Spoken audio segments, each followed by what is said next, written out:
go, Pittsburgh.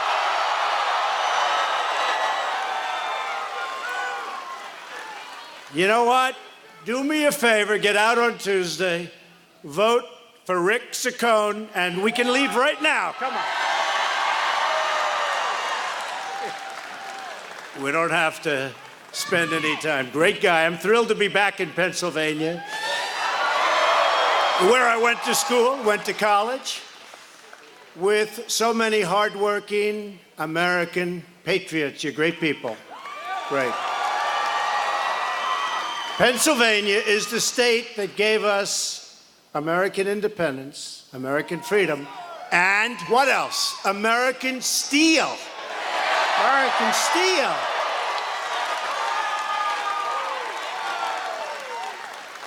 They've been talking a little bit about steel over the last little while, haven't they? And we're saving the steel, and a lot of steel mills are now opening up because of what I did. And not all of my friends on Wall Street love it, but we love it because we know what it does. Many plants have just announced over the last few days that they're expanding, opening. Steel is back. It's going to be back, too. Steel is back, and aluminum is back. Going to be back.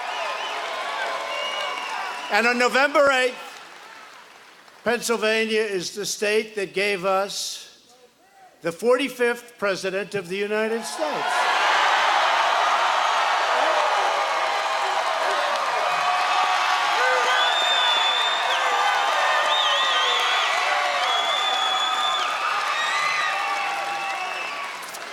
And I think we're doing a good job for you. I hope so. We're working hard. It's not easy. That Washington, D.C., you got a lot of evil there, but we're getting it out step by step. A lot of evil. A lot of bad people. A lot of bad people. A lot of fake media. Look at them. A lot of fake media.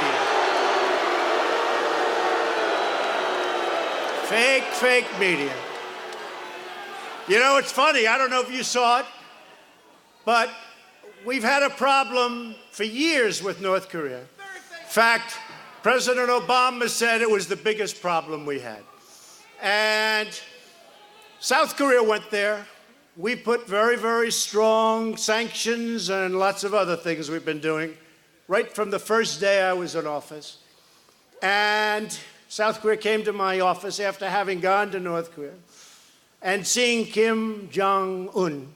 And no, it's very positive. No. After the meeting, you may do that, but now we have to be very nice because let's see what happens. Let's see what happens.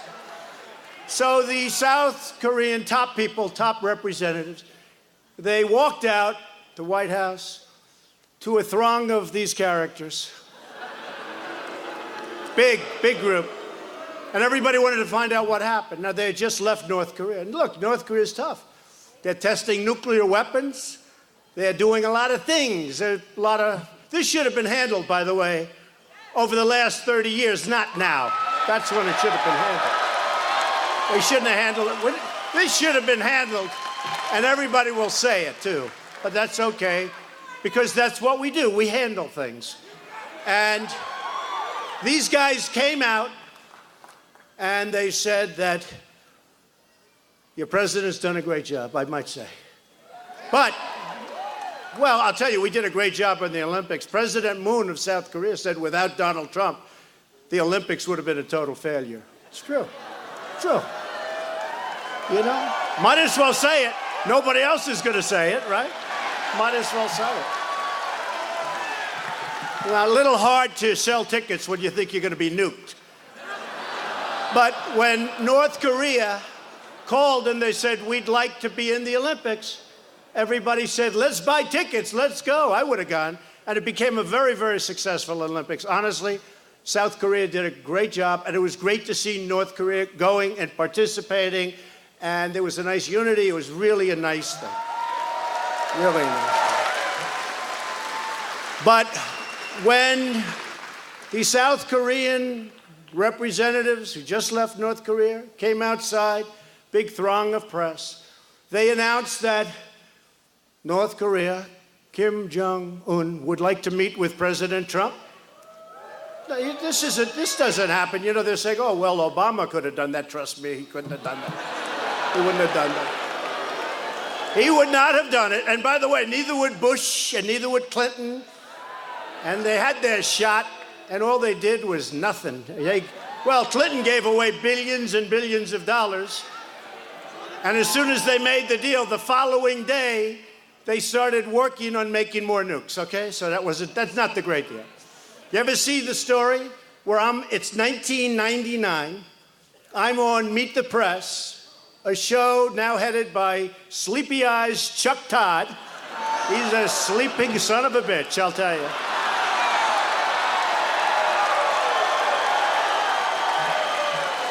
And they showed it this morning, 1999, and I'm talking about North Korea. You got to take them out now. And then they have Clinton saying, we are pleased to announce that we have made a deal with North Korea. Well, you know how that deal turned out, right? We gave billions and billions of dollars and lots of other things, and we got nothing. But they show me young, handsome. I said, why couldn't I look like that today? I should have run back then, right? I should have run back then. I would have done this earlier.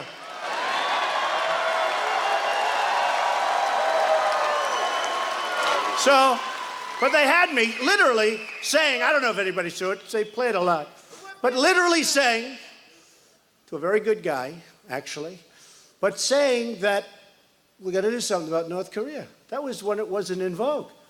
And then they have Clinton giving everything away, and then they show, and here we are today with a man who's nuked up all over the place. But we've been very strong and very vigilant, and now lots of good things I think are going to happen, but we'll see. But the funny thing, so they announced that he's not going to send missiles up anymore until through the meetings. Well, think of that. You know, we were getting a lot of missiles sent. I wouldn't say Japan was thrilled, missiles flying over Japan. They're very happy with what I'm doing. And who else could do it? I mean, honestly, when you think. They're not going to send missiles up. Think of it. They're not sending missiles up. And I believe that. I believe that. I really do. I think they want to do something. I think they want to make peace. I think it's time. And I think we've shown great strength. I think that's also important. Right?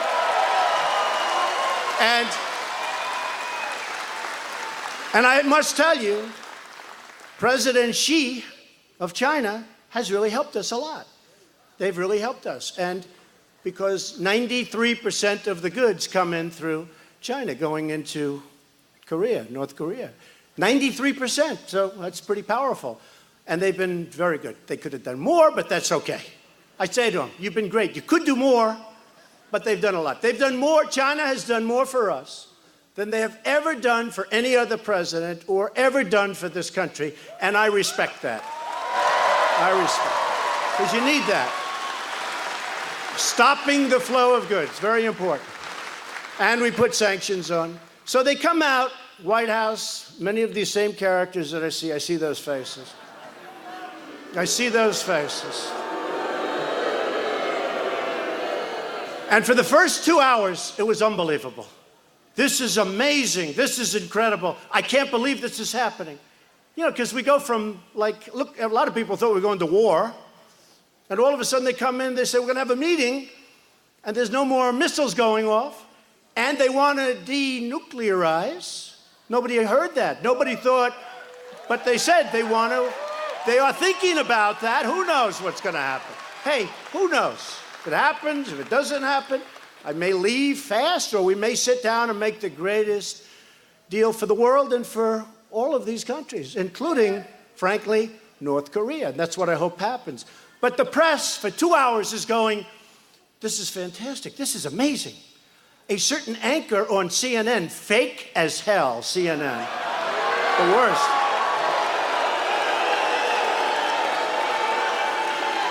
Oh, so fake. Fake news.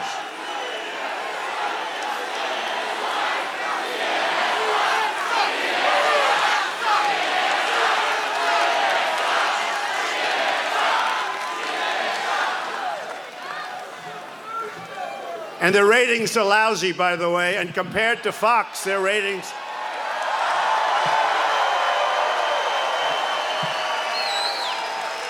And a certain anchor, female, said, this is really something. He would go down as a truly great president if this happened. Okay, but all of them are saying, this is amazing, this is incredible. Did you hear what they just said? They just said, de-nuke. They just said all of these things. They just said no more missiles. They said they want to meet with President Trump. They couldn't believe it. The worst of them, CNN, MSNBC, which is worse than, I think I have a new, MSNBC, third rate, and NBC, which is horrible. Their newscast, by the way, is not doing well on NBC network. They're heading down the tubes. But listen to this. I did The Apprentice on NBC for 14 seasons. I made a lot of money for them. We had a big successful show. Arnold Schwarzenegger failed when he did The Apprentice, and he's a movie star. Martha Stewart failed when she did The Apprentice, and I just kept chugging along. Every year it was a big hit. I mean, I did The Apprentice, made them a lot of money, gave them good ratings when they were absolutely dying, and they do nothing but kill me. NBC is perhaps worse than CNN, I have to tell you. And MSNBC is horrible. So here they are. They're outside. These wonderful representatives, very high level from South Korea, are saying all of these things, de-nuke, and all of the things that they can't believe because it's like 5 years ahead of schedule. Before this, they would say, well, that will never happen, and this will never happen, and you'll never get them to stop, with the missiles. They're saying all of this. Now they say they want to stop the missiles, they want to denuclearize, they want to do all of these things, and all of these people are like, they can't believe it. It's unbelievable. I said to my wife, I said, it's amazing. They're really nice tonight. It's really amazing. They're all saying this is an incredible achievement. This is, okay. Then I get up in the morning. Some time goes by. Right? Same people. They're saying, not that big a deal. Anybody could have done it. Obama could have done it. Obama had a chance. No. They're saying, Obama. Obama was driving you down. You take a look at those numbers before we took over. They were heading down. So just let me say, so I wake up, so it's so nice, and I'm looking forward to watching in the morning. And I go, literally, they're saying, well, Clinton could have met. Clinton gave away the House. I got nothing. And Bush, another great Republican, he got us into the Middle East. That was we spent $7 trillion in the Middle East over a 17-year period. $7 trillion as of 3 months ago, okay? You know what they did? That was like taking a big stone and throwing it into a hornet's nest. But we're bringing it back. ISIS, we have 98% of the caliphate of the land back. 98.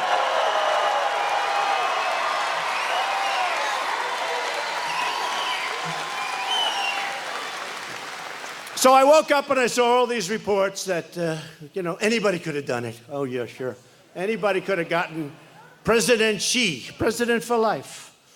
That was another one. So he's president for life. It happened 2 days ago. And I was joking. I was at a roast, actually. But I was joking, and I said, president for life, that sounds good. Maybe we're going to have to try it. President for life. But I'm joking.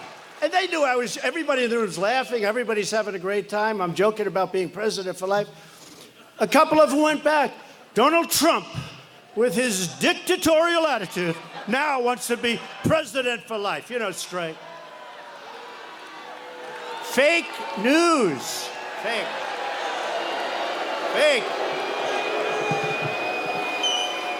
Horrible. But you know what's going to happen? Did you see the other day? 96% of what they do, all I do is good stuff. The economy is the best it's ever been. Your coal, by the way, folks, some of you are in the coal world. Your coal is coming back big. Your steel is coming back. Those plants are going to be opening. And what we've done with the 25% tariffs for those guys that come in and dump their steel all over the place. And by the way, it's not good steel. You guys know what I mean. It's crap. But your steel is coming back. It's all coming back. And 6 months prior to the election in 2020, every one of those guys, we really endorse Donald Trump. We think he has to win. You know why? Because if I don't win the election, their ratings are going to go so far down, they're going to be out of business, every one of them. Can you imagine? Can you imagine covering Bernie or Pocahontas? Pocahontas, how about that? Pocahontas. Can you imagine these guys? Some of them are actually smiling, but some of them just can't stand it, honestly. Some of them, they can't take it. Can you imagine having to cover Elizabeth Warren for 4 years? You know, I was watching during the campaign, and Hillary was sitting right there, and Pocahontas was up, and she was so angry. Look, we love each other, the women, the men, we love each other, everybody loves. She was so angry. I said, you know, I think she's losing the entire male audience and many of the women. She was going at it, and Hillary's sitting there saying, oh my God, what did I do here? This is... But can you imagine if they had to cover some of these people that are running? I think any of them, to be honest with you. I think any of them. Oh, I'd love Oprah to win. I'd love to beat Oprah. I know her weakness. No, I know her weakness. I know her. You know, I know her very well. I was on her last show, or one of the last, I guess the last week. She had Donald Trump and Donald Trump's family. My, we've come down a long way, haven't we? I'm now president, and probably, you know, but think of it. I know her weakness. Wouldn't we love to run against Oprah? I would love it. I would love it. That would be a painful experience for her. So we've created 3 million, thank you, darling. Oh, they're positive. I thought they were negative. They're positive. That's always the problem. We have a room that's packed. If we have one person, and that's actually a fan. By the way, that's a fan over there. But if we have one person that speaks, it's like a big deal the next day. So we've created 3 million jobs since Election Day. Nobody thought that was possible. We've passed the largest tax cuts and reform in American history. We've created more than 300,000 new jobs alone last month. And you saw the numbers yesterday. Yesterday's numbers, job reports, was among the best numbers ever produced in the history of our country. In the history of our country. In fact, my guys,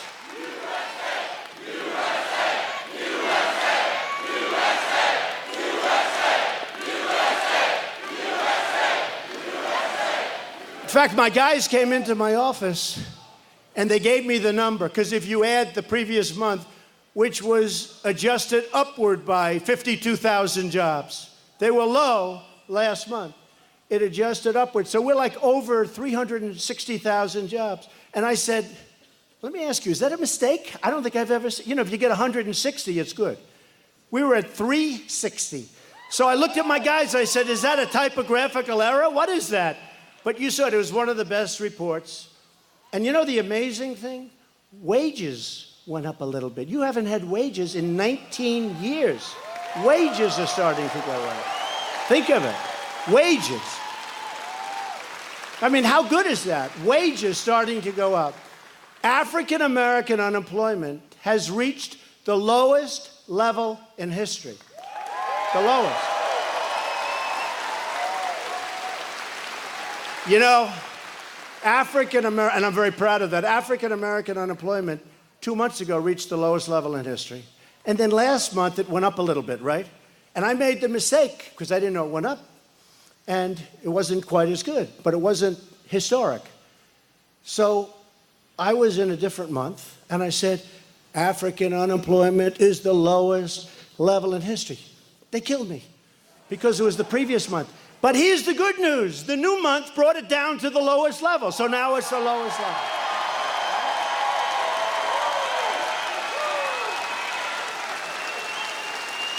Hispanic unemployment is the lowest level. Think of that. Hispanic unemployment is the lowest level in history. Women, we love you. We love you. Hey, didn't we surprise them with women during the election? Remember? Women won't like Donald Trump. I said, have I really had that kind of a problem? I don't think so. But women won't like Donald Trump. It will be a rough night for Donald Trump because the women won't come out. We got 52%, right? 52, right? And I'm running against a woman. You know, that's not that easy. 155 million people are now employed. That is, came out this morning, that is the highest level of employment in the history of our country. 155 million. Think of that.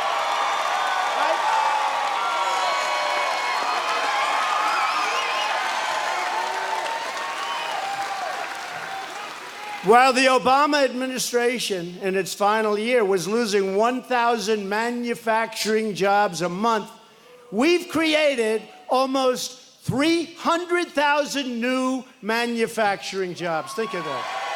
Think of that.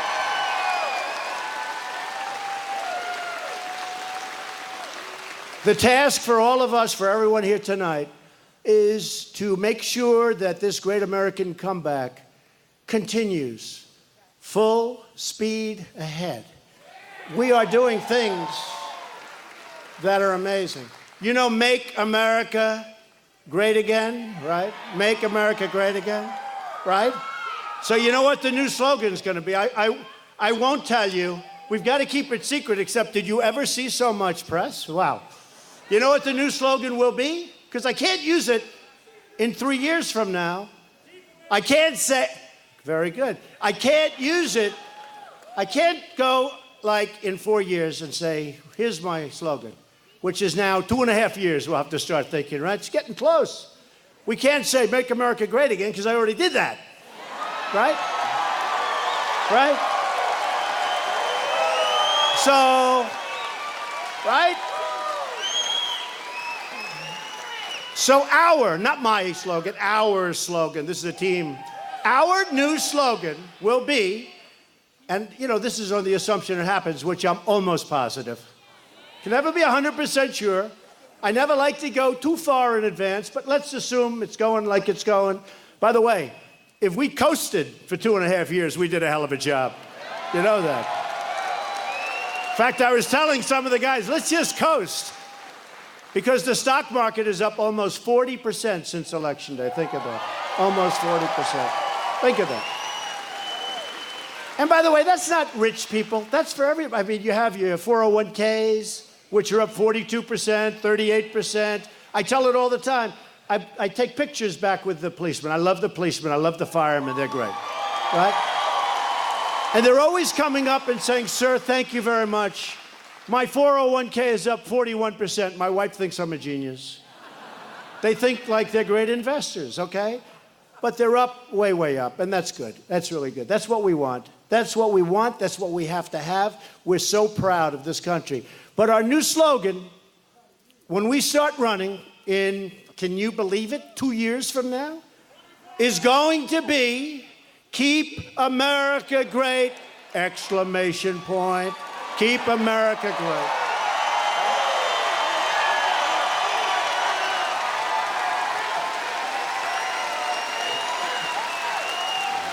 But we can only do that if we elect people who are going to back our agenda and fight for our values. And that is why we have to defeat Nancy Pelosi,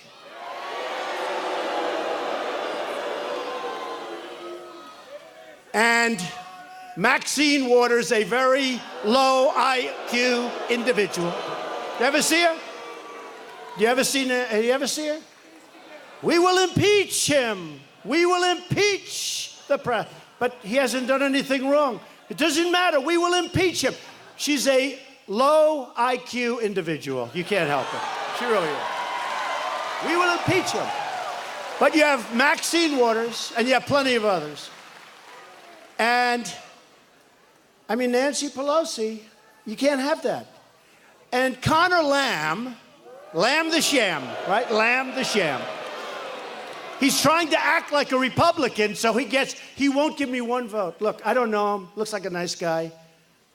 I hear he's nice looking. I think I'm better looking than him. I do. And he's slightly younger than me. Slightly.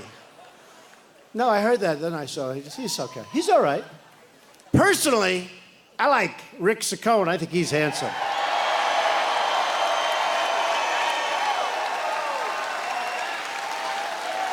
And you did a great job on television today. I watched you, Rick. That was a great interview.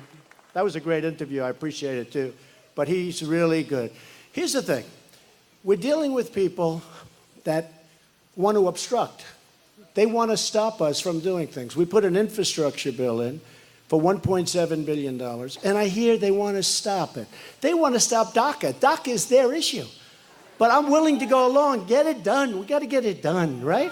Get it done. And besides that, honestly, we need good, great workers in our country because I'm bringing a lot of companies into this country. We're not going to have workers for it. We have to bring them in. But DACA, they're here. They're good people. And the Democrats are trying to not do so. I offered a deal that was so good you can't refuse, right? Like the mob pictures. I'll give you a deal that's so good you can't refuse. I made a deal. I gave them a deal so good they could not refuse. And I did it because I thought they were going to refuse. And they did. And they're getting killed now by the DACA recipients. They're getting killed. But somebody like Lamb, he's never going to vote for us. He's now saying, and I appreciate his nice words about me. This is Trump country, right? So he has to say nice. Okay? He's smart. So he's saying nice things. Here's the problem. As soon as he gets in, he's not going to vote for us. He's going to vote the party line. He has to. And if he doesn't, he's never going to a chairman of a committee. It's a whole crazy system. But he's going to vote the party line. He doesn't care about us. But for getting your votes, he's talking about how much he likes tariffs, which is my baby. And I took a lot of heat over that. But let me tell you, all these countries now are calling up. We don't want the tariffs. What do we have to do? European Union, they kill us. Sounds good. A lot of us came from the European Union, different countries, right? Sounds nice. They kill us on trade. So we put on tariffs, and the European Union's out there. Well, we're going to put on. I said, you can't go any higher than you are anyway. And they have trade barriers. We can't even sell our farming goods in there. They totally restrict us. So then they say, we want those tariffs taken off. I said, good. Open up the barriers and get rid of your tariffs. And if you don't do that, we're going to tax Mercedes-Benz. We're going to tax BMW. You want to have money? You want to have money come into our country?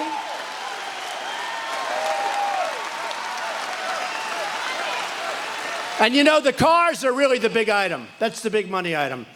So when I said that, all of a sudden it's like, whoa, let's stop talking with this guy. With the European Union, we're like $100 billion down because we had stupid politicians doing stupid things, right? Think of $100 billion. By the way, I've always said 71 billion, but Mexico, we're 130 billion. That's a real number because nobody includes the VAT tax. Nobody even knows what a VAT tax is, but Mexico charges a 16% VAT tax. So nobody ever talks about it. They do it. That deal was bad the day they made it because they had a tax and we didn't. So they have a 16% VAT tax. Nobody ever talks about it. But I talk about it. So we're either going to renegotiate NAFTA, and I said, we won't put the tariffs on Mexico and Canada. And Canada's brutal. Canada's really tough. We have a big deficit with Canada too. They send in timber. They send in steel. They send in a lot of things. But our farmers in Wisconsin are not treated well when we want to send things to them. Hey, and I don't blame them. Why should I blame them? Because they've just outsmarted our politicians for decades. And I don't mean Obama. I mean, all of them. Since Bush the first. And that includes a lot of territory. Frankly, Ronald Reagan. You remember, I didn't love I thought he was great. I loved his style, his attitude. He was a great cheerleader for for the country, but not great on the trade. For many, many years, they've been outsmarted. We used to be a nation of tariffs. When other countries would come to the United States, they had to pay for the privilege of taking our product, of taking our jobs. They had to pay. They wanted to come in and sell their product. They had to pay. Today, in China, they sell a car to us. They pay 2.5%. We sell a car in China, which, by the way, is almost impossible to do despite the tax. It's 25%. So why is that 25 and we're 2.5? And that's why we have a trade deficit with China of $500 billion a year. It's no good. But we're changing it, and it takes a little while. I'm there a year, a little more than a year. We're changing it. We have to. We have a trade deficit. We have a trade deficit with all countries of the world. Listen to this number. If there's any children in the room, please close your ears. We have a trade deficit of almost $800 billion a year. Now, who makes these deals? So with Mexico, he says Obama. Honestly, in all fairness to Obama, it's more than Obama. It's plenty of people, believe it. Plenty of presidents allowed that to happen, and people that work for the president. So we're going to get a lot of things straightened away. NAFTA is under work right now, and I think they're going to be very good. And you saw what I did with the tariffs. They said, we don't want to pay tariffs. I said, let's make a deal on NAFTA. And if you make a decent deal, a fair deal for the American worker, the American people, you'll have no problem with the tariff. I said the same thing to the European Union. I said, look, you're killing us. We're losing $100 billion a year. You're not accepting our product. They're not accepting our farm product. I want to help the farmers. And they don't accept it. And I said, open up your countries. That's countries. They banded together. Why did they band together? To screw the United States on trade. And that's okay. They're allowed, Actually, here it would be called a monopoly. It wouldn't be allowed. But all those countries got together in order to do well on trade with the United States. People don't know that. You hear European Union, the European Union sounds so innocent. It's not innocent. They're very tough. They're very smart. We lose $100 billion a year. They sell stuff into us. We charge them practically nothing. We sell things into them. Number one, you can't get it through the barriers. They have artificial barriers. That's not a monetary barrier. That's other things. Environmental. They come up with things you wouldn't even believe. But we can't get our product in there. So I said, open up your barriers, get rid of your tariffs, and we'll do this. We'll have a nice, fair, open. And if you don't do that, that's okay. And that's where the cars come in. So we have a lot of work to do. But I need people that can help me. And this guy can really help me. This guy can really help me. Rick Saccone. And I've got him to, and he's got a tough race. I think we won by 22 points. And Rick, look, it's a crazy time out there. It's crazy. But I think the Republicans, you never hear this. So in fact, I think she's here. Karen Handel. Where's Karen? Was she here? She was here. Where is she? Did I do a good job, in Atlanta? So Karen, is this sort of like around this? Karen was down. She started off with a whole group of people. It's a little different voting. She had running for Congress in Atlanta, the Atlanta area, right? So they had a young guy, who spent $34 million. That's still the all-time world record, right? Running to be a congressman. They make $150,000 a year. He spent $34 million. There's something going on, right? So I didn't know you were here. Somebody said you may be here. That's so great, Karen. So Karen was running with many Republicans. It was like 13 Republicans, which is crazy. And Karen was the one I wanted, but that's a lot of Republicans. So Karen ended up with about 14 or 15. This guy he was 58, which meant he would have won the election. There was no more runoff, right? And we came after him, right?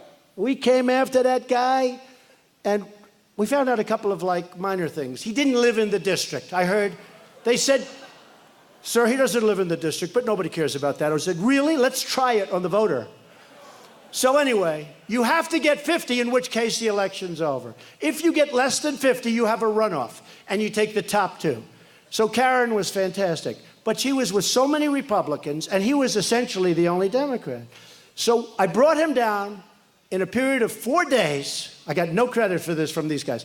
Brought him down from 58 to 48. So now he's in a runoff with Karen. So think of it. He's at 48. She's at 15. By the time Karen and I finish with this guy, $32 million he spent. And she spent slightly less than that, okay? She spent like about 29 million less, right?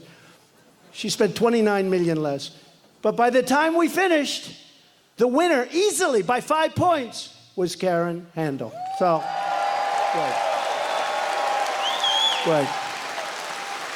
And they love the job she's doing, and I think you're going to have a good victory now, but the people have gotten to know you, and they love you in your area, and hope I don't have to go and make speeches all over the place like last time. But we need Karen, and we need our Congressman Saccone. We have to have him. We have to have him. Nancy Pelosi, Maxine Waters, the only chance she's got to become Speaker is electing Democrats. And you know, we don't have a big margin. It's just a very small. I mean, they're doing a number in your state. You see what they're doing with the congressional districts. They're doing a number. And hopefully, the United States Supreme Court will take that case, because this is horrible what they've done. They had state judges that are Democrats change your voting districts. What kind of stuff is that? What kind of stuff? And it's going to make it very hard for Republicans that are great Republicans that would easily win, and now it's all changed. And it's very unfair. Let's see what happens. It's litigation, it's in court. Let's see what happens, but it's very unfair. The people of Pittsburgh cannot be conned by this guy Lamb.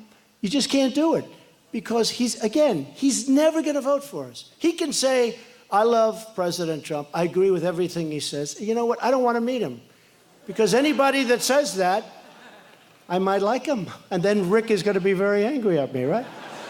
No, he's going around saying it, but he's not going to do that stuff. He's not going to do it. There's no way he's going for the things that his party. He says, I'm not going to vote for Pelosi. He's not. Now, that could be possible, but most people are. Most people are. But he says he's not going to do that. He's going to do this for Steele. He's going to do that. Well, the Democrats are opposed to those things. He's weak on crime. He's weak on the border. He's weak on the Second Amendment. But all of a sudden, he got strong. And by the way, in terms of abortion, take a look at his record. Take a look. It's amazing. He's come back. Oh, well, take a look at his record. Because where his record is, that's where he's going. So Pelosi's party in Congress is full of people who tell their voters one thing during the election and then go to Washington and vote lockstep. You know, the one thing I noticed about them, and I've been there now for 14 months. 14 months. Can you? But have we done a lot? Man. Oh, it's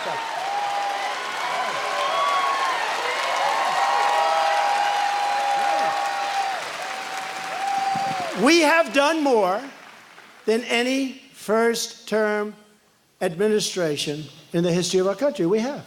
You take a look at what we've done. Regulation, tax cuts, federal judges, a great, great Supreme Court Justice Gorsuch. Great. Look what we've done. Look what we've done. And you know what? We passed the biggest tax cut in the history of our country. Didn't get one Democrat vote. Didn't get one. And by the way, how good is that kicking in? Remember? Remember? We passed it. We didn't get one Democrat vote. Think of that. Not one. And now they're getting a little nervous. That's okay. But we didn't get one. And you know what helped? When AT&T and the big companies came, they started paying thousands and thousands of dollars in bonuses to, millions of people. I think it's up to 5 million people now. And that was not in the schedule, but they're paying the money out, and the people are getting the money. And I'll tell you what, We're so proud of that. But we also got rid of the individual mandate from Obamacare, which basically guts out Obamacare. That'll be next. That'll be next. That's where you pay a lot of money for the privilege of not getting health care, okay? How do you like that one? How that one made it through court, I will not have made it through twice. But you pay a lot of money for the privilege. So we got rid of the individual mandate. Nobody even talks about it because the tax bill is so massive, bigger than Reagan, biggest one ever done. And you know, we're calling it tax reform. This is where a non-politician like me is good. Because they had a name, and for 40 years they couldn't pass anything. And I kept saying, how is it possible not to pass tax cuts? Sir, I don't know. We just can't pass. It's been Reagan was the last one that did a big bill, and we just can't pass. I said, well, what's the problem? Well, sir, the tax reform is not easy. I said, wait a minute. Do you call it tax reform, or do you call it tax cuts? And he said, right? And he said, no, sir, we call it tax reform because we're doing a lot of reforming. I said, look, people don't know what reform means, neither do I. People want tax cuts. They don't know. They don't know. They want tax cuts.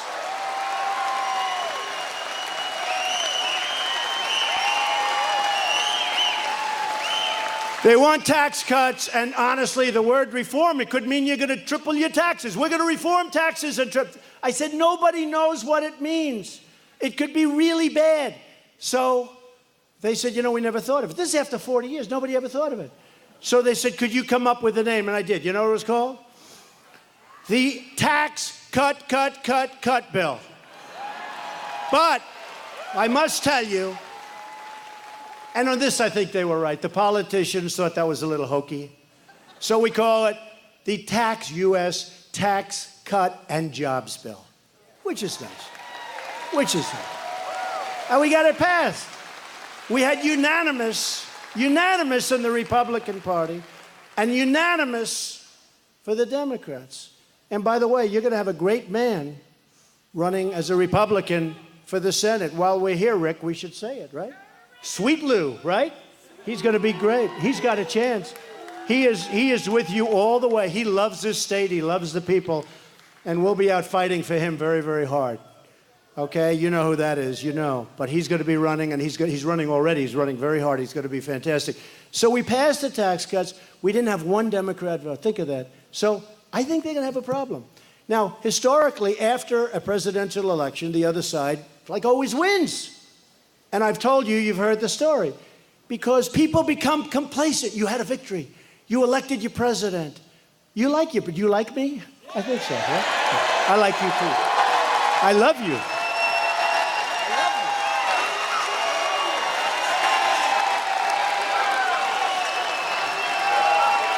I love you.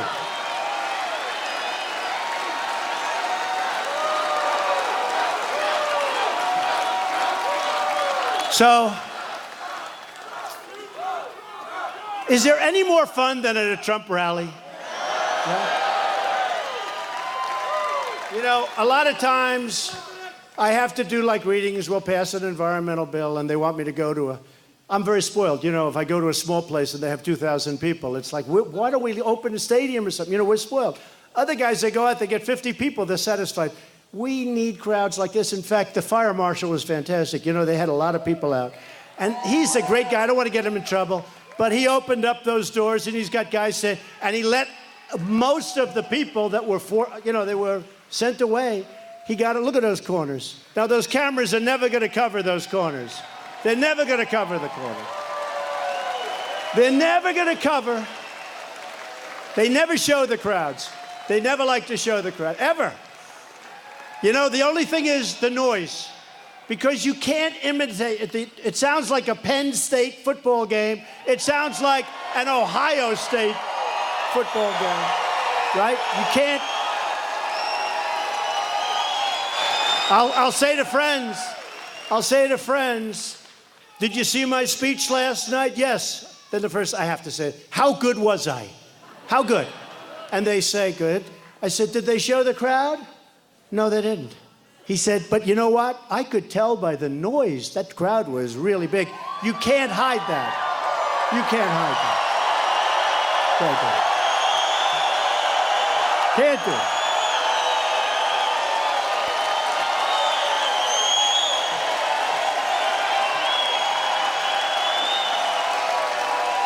So the Democrats are the party of sanctuary cities. Explain that one, right?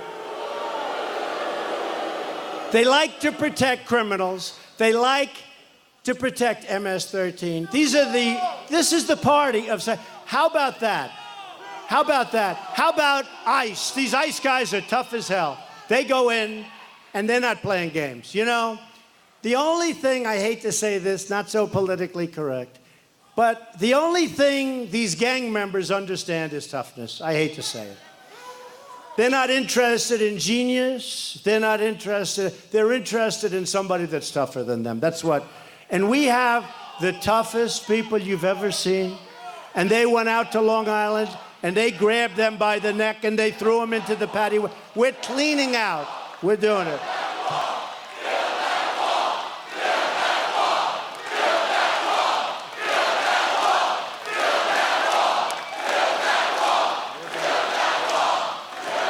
We are building the wall, 100%, 100%. 100%. You know, the president of Mexico, who I think is a really nice guy, because, you know, it's been build the wall. And I can't get through a speech without somebody, because I was all set to say build the wall, and then these guys start screaming build the wall. Well, we're building it. But the president of Mexico calls, and, you know, I told you, we're in the midst of negotiating NAFTA. So we have a little sticking point. He called up, and respectfully, because he really is a high-quality guy, and he called up, he goes, Mr. President, we would like you to make a statement that Mexico will not pay for the wall. I said, are you crazy? You think I'm going to make? I'm not making that statement. He said, well, you have to.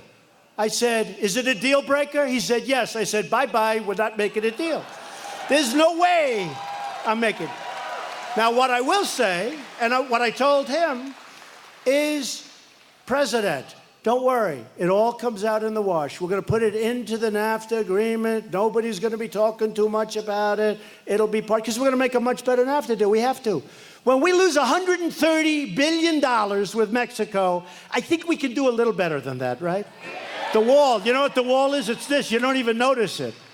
It's like a little asterisk on the bottom. Okay. So he said to me that, and I said, no, we can't do that. We actually broke it up. He was going to come to Washington. No way I'm going to say anything like that. But I will say we will build the wall. We have to build the wall. We have to build the wall. And the Democrats are holding it back. You know, we had a deal, $25 billion. And by the way, if I get $25 billion for the wall, you're going to have a lot of change. You're going to have a lot of change. I've got all the big builders, the best ones in the world. I know the best builders. You know, we want to use the good builders, not the bad ones. Save a lot of money on the airplanes. We save a lot of money on Air Force One, $1.4 billion we saved. 1.4. Still too expensive. It's crazy. It's crazy. But we saved a lot of money. I got Boeing in, and we had a talk, and we saved a lot. We saved $1.4 billion, okay? I mean, that's worth a 10-minute meeting, right? I don't care how big the United States is. But we're going to build a wall, and we have to build a wall. For people, for gangs, for drugs. The drugs, there's never been a problem like we have right now. And by the way, like the world has with drugs. And you know what? We fill up these councils. They all want to be on councils. They call them blue ribbon councils, where we take Melania. Great first lady. She's great. She's great. She is great. You think her life is so easy, folks? Not so easy. She is a great first lady. But we put Melania and other people on this blue ribbon committee. Do you think the drug dealers that kill thousands of people during their lifetime, do you think they care who's on a blue ribbon committee? The only way to solve the drug problem is through toughness. When you catch a drug dealer, you gotta put him away for a long time. When I was in China, and other places, by the way. I said, Mr. President, do you have a drug problem? No, no, no, we do not. I said, big country, 1.4 billion people, right? Not much of a drug problem. I said, what do you attribute that to? Well, the death penalty. So, hey, if you're a drug dealer and you know you're going to get caught and you know that you're going to kill people, you're killing our kids. They're killing our kids. They're killing our kids. They're killing our families. They're killing our workers. You know, we have a hard time. Of the 100 million people, that special group of people, they're great people. They want to work. We have a hard time. A lot of them can't qualify to work in these factories. Chrysler's coming back in. You saw that from Mexico to Michigan. We have companies coming back into the United States. You haven't seen that. I used to tell you that was going to happen, but now it's happening. But a problem, a lot of people can't qualify because of drugs.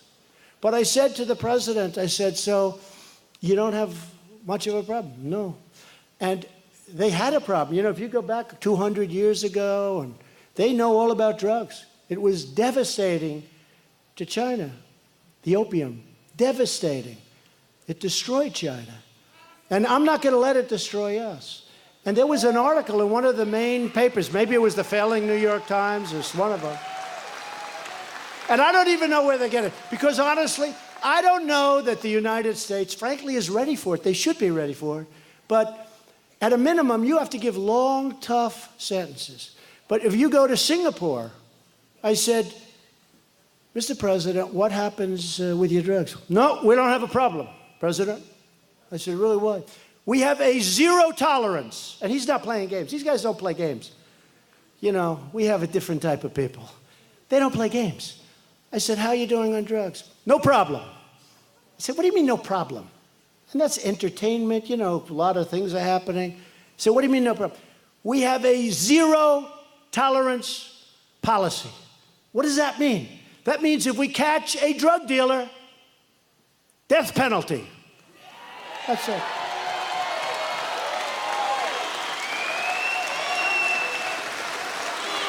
And they don't have a problem. Now, remember this. If somebody goes and shoots somebody or kills somebody, they go away for life, and they can even get the death penalty, right? One person. They shoot one person, they get the death penalty. They shoot one person, kill some person, knife one person, the person dies. They get maybe the death penalty or maybe life in prison, no parole, right? Okay?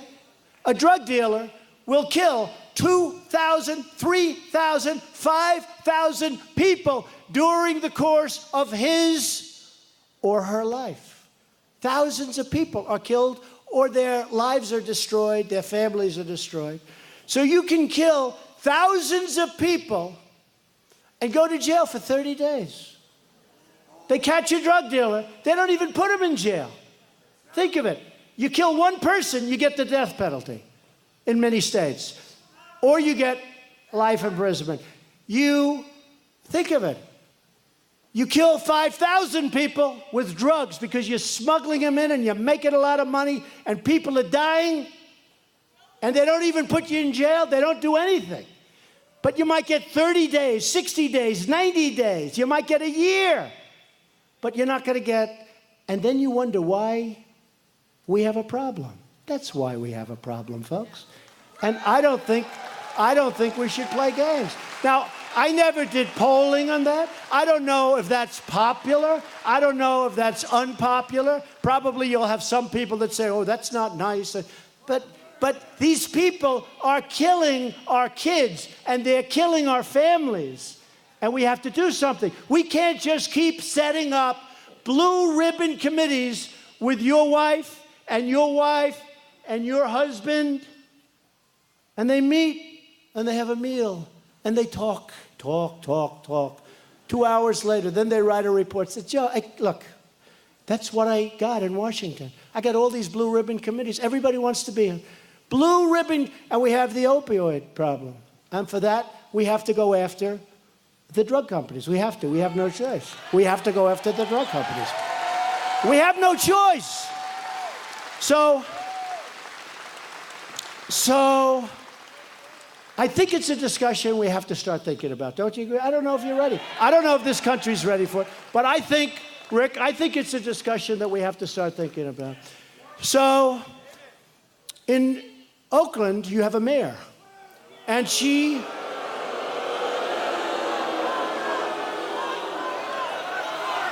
told people that we're going to be captured in a big raid, that there's going to be a raid. Can't do it. You can't do it, folks. We've got to get smart. My administration believes our cities should be safe havens for American people, not for American criminals, okay? Not for American criminals.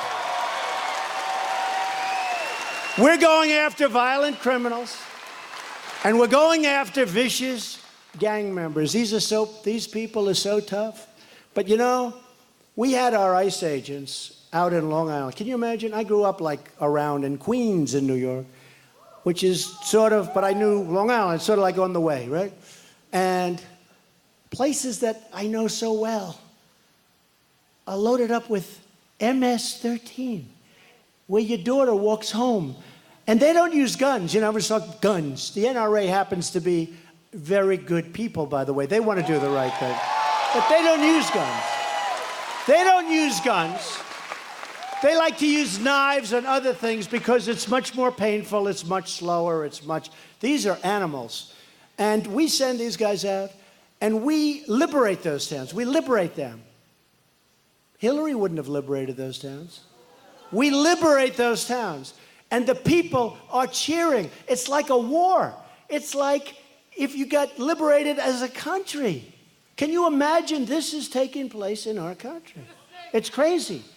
So we are doing a great, great job. We are loving it. We're making tremendous progress.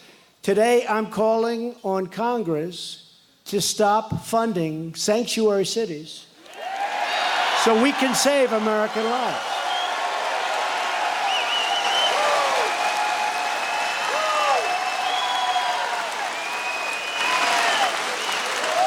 The funding bill should not give precious and massive taxpayer grants to cities aiding and abetting criminals. That's what they do. Look at the stories. Kate and so many, look at the stories, how horrible they are. I'm also calling on Congress to finally end chain migration and cancel the very dangerous visa lottery. Now, they're probably, again, the Democrats want to obstruct, so we're probably going to have to wait till after the election. We'll get Rick in there, and we'll get some other people in there, and we'll be able to get it passed, because these guys don't want to do anything. They don't want to do anything. You know, they criticize because we have vacancies in certain administrative offices. We have 270 people that we cannot get the Democrats to approve to come in and work in our administration. They're out there. We have the ambassador from Germany, and I take heat. These guys are always saying, well, you don't have an ambassador, because the Democrats won't approve them. They obstruct, they delay, they do everything they can, and that's all they're good at. They have no ideas. They have no ideas. I mean, I look forward, I really do, I look forward to 2020, because I want to see how far left the person is going to be that we're going to run against. I look forward to it. I look forward to it. I really do. I really do. So together with your help, your voice, your vote, we can achieve more than anybody. I mean, again, I really believe, and I'm not saying this as braggadocious, because I tell you if we didn't, but the tax bill, when we got the individual mandate, but we also got ANWR. Most people don't know what, that's one of the biggest fields in the world. We got it approved. They've been trying to approve it for 40 years. That was a part of the tax bill. That alone would have been a massive thing to approve. We got ANWR in Alaska, one of the biggest fields in the world that will start working. And other things. So as long as we're proud of who we are and what we're fighting for, there is nothing beyond our reach, nothing. We need Republicans put in office. We need Senate And I think we're going to do pretty well with the Senate. You know, the numbers are looking pretty good. Did you see the numbers from about 2 months ago? And you see the numbers now, it's like from a different world because people are seeing what we're doing. They're seeing what we're doing.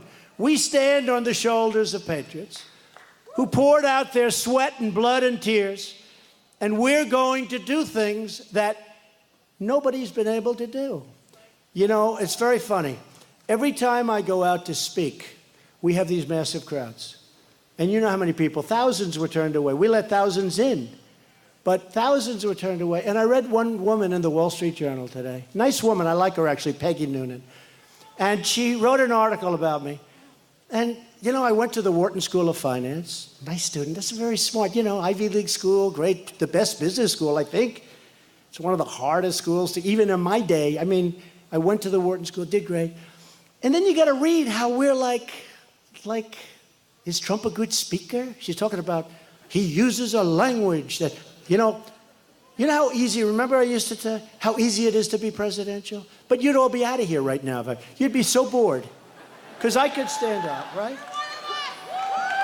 I could stand up.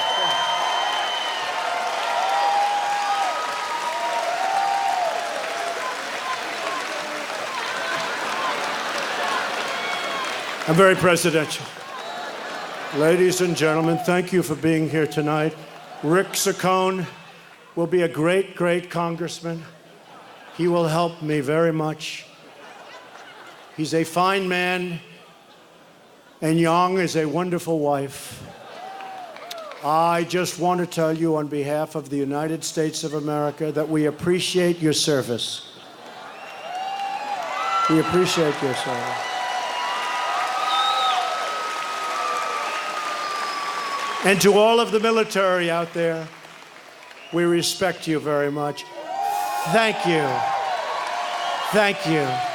And then you go, God bless you, and God bless the United States of America.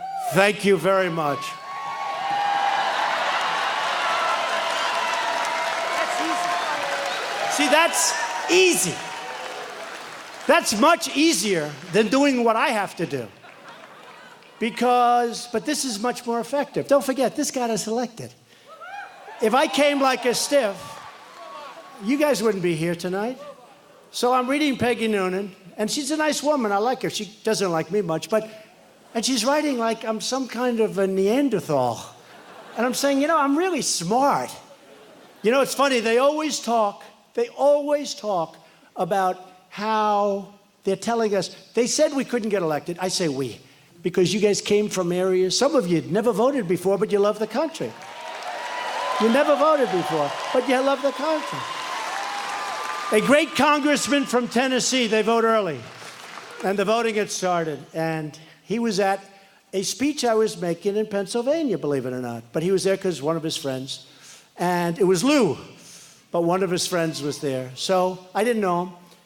And they had early voting in Tennessee. And he said, you know, Mr. President, and at that time I wasn't president, but he called me that because he saw what was happening. He said, in Tennessee, the early voting started. And I've been doing this stuff for 32 years. And I've never seen anything like it in my life. Those people are coming out of the hills, they're coming out of the valleys, they're coming out of everything that you can come out of. It's the most amazing thing. And these are people that love the country, but they never voted because they never saw anybody they wanted to vote for.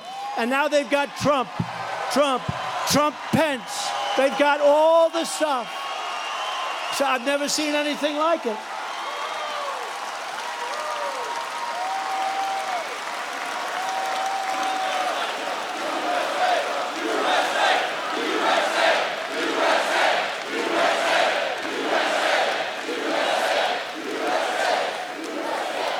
And then they ask, is he a good speaker? I don't know. Look, I don't know if I'm a good speaker. But you know what? Every time I have a 25,000 seat stadium, we fill it up. So something has to be right. Maybe it's just pure ideas. I don't know. It's heart. Oh, I love that guy. He said it's heart. We all have heart. But this man, great guy, great congressman actually, he said, all these years I've never seen anything like it. He said, and I can only tell you, I love the state of Tennessee, but I can only tell you if the rest of the country is like Tennessee, you're going to win this damn election, and it's going to be easy. And we got 306 to 223. Remember they said? 270. You cannot. Remember the famous 270? He cannot win the election because he cannot get above 270. We needed 270. In fact, they couldn't get me to 269. So we had 269. They said, he cannot win. He cannot get, remember, to 270. And we didn't. We got to 306. We got to 3. But remember Pennsylvania? Remember Pennsylvania? That was really terrible. So, I've never done this before. I ran for president. I never did it before. Somebody said, I've been running for the Senate like 6 times. He said, you ran for president, you won. What happened is Pennsylvania, remember that night? So, we were 1 point away. We were at 99% of the vote was tabulated, right? Remember that? 99. And if I lost 10 points, we would have won. There was no way you could lose because we were winning by thousands and thousands of votes. And 1 point doesn't have all of those thousands of votes. They wouldn't call Pennsylvania. They refused to call it. Remember? And I wanted to win. I wanted to win with Pennsylvania. It was so befitting because they had spent 10 times more in the state of Pennsylvania than I did. 10 times more. And I'm waiting for Pennsylvania. I'm saying, come on, Pennsylvania, go. 1 point, and I win. And I have thousands more votes than I need. In other words, if every single person of the remainder voted against me, we win easily. They wouldn't call it. And then what happened? Wisconsin came in. We won with Wisconsin, which hadn't been won in decades. And then we won with Michigan. And then finally, they were devastated. You see, they were crying. 1-1. Crying. She's crying. Oh, my God. Oh, my God. Oh. Remember John King with the board? I do this every once at the board. The red board's all red. It's like red. Man, that board was red, meaning Republican. And John King, he can't believe it. He goes, I think he just won the state of Florida. Yes, Donald Trump won the state of Florida. He's going, oh. Then they go, you had to run. The Electoral College is much harder than the popular vote. Because popular vote, you go to 3 or 4 states. Electoral College, you have to go to like 19. I was all over the place. I went to Maine 4 times because I needed 1 vote. They had 1 vote. That was going to be 269 to 270. The 1 vote was going to be very important. So I went to Maine like 4 times. That's a lot. Because a lot of people said, why are you doing it? First of all, I like the people of Maine, but I needed 1. But what happened was an incredible evening. One of the greatest nights in the history of television in terms of numbers of people watching. And we have done a job. So here's what's going to happen. Let me give you the bad news. The bad news is they want to take it away from us. They want to take it away. They're doing everything they can to take it away. And that starts with the election coming up in a few months. And we have to win it. We have to get out. And we have to win. Normally, I would not come, except it's Pennsylvania. I say I love it anyway. I love the people. I mean, I went to school. I went to Wharton. I went to school here. I love Pennsylvania. I mean, look, how can I not love it, right? Somebody else would show up here. And then, honestly, Rick, what did it be? 50, 60 people in front, right? First of all, you wouldn't have this. You'd have a little place. But I love the state. But I really feel strongly about Rick Saccone. And I know him. I feel strongly about him. He's an incredible guy. Number 1, and I don't know that this is important, but to me it is. He's a very fine human being. He's a good person. He's really a good person. Rick, come up, Rick. He's a really good person.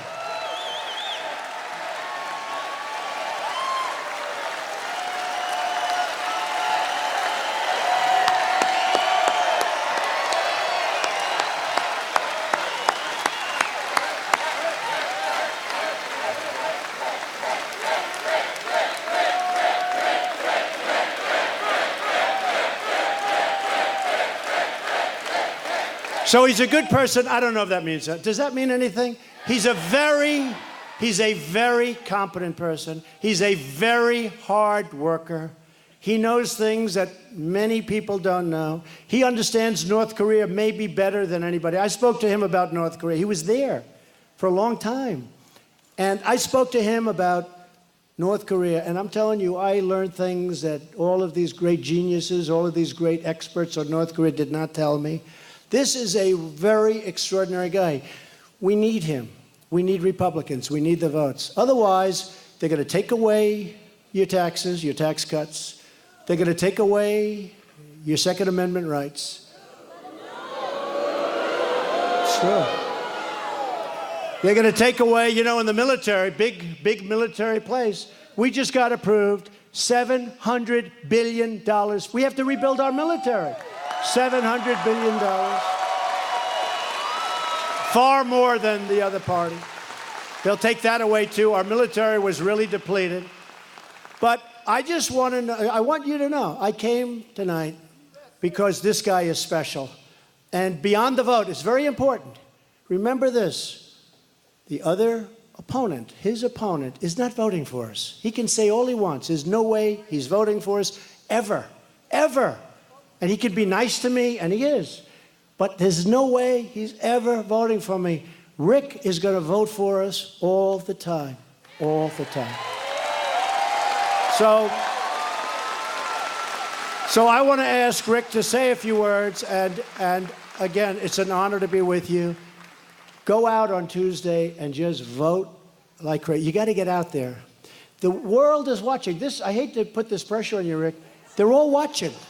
Because I won this district like by 22 points. It's a lot. That's why I'm here. Look at all those red hats, Rick. Look at all those hats. It's a lot of hats. And we just had a poll. We're more popular now than we were on Election Day. This guy should win easily, and he's going to win easily. You got to know him. He's an extraordinary person. Go out and vote.